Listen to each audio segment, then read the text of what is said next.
It looks, just looking at these 6 individuals, they're going to have to spend a fair amount of time negotiating with one another because we know they have different views on trade.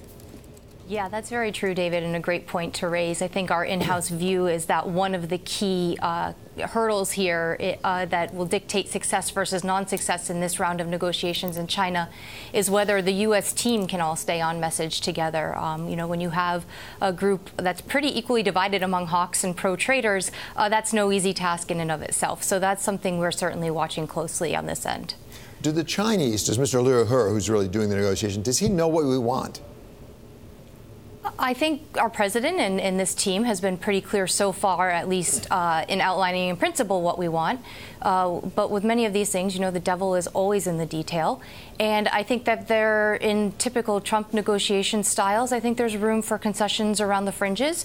And we're actually optimistic that in this first round of negotiations, at least on this tit-for-tat kind of tariff war that we have right now, we're not going to call it a trade war, but a tariff war, at least for now, that there is some room for negotiations between the U.S. and China on what they want on that end. Well, Maggie, as you suggest, the Chinese have really telegraphed there's room around the fringes, as you just called it.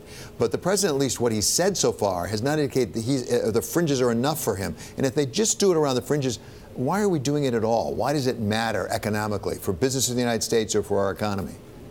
I think it matters in the longer-term direction for this administration and for China. While this is just a first round of negotiations, we do expect that there'll be second and third rounds, much like we've seen kind of on the NAFTA side of things. And what we're looking for out of this first round is those kind of fringe deals that maybe de-escalates in the short term, as well as maybe the startings of a framework to work longer term towards some of those less than ideal Chinese trade practices, such as the IP and tech stuff that we've heard so much about over the last few weeks.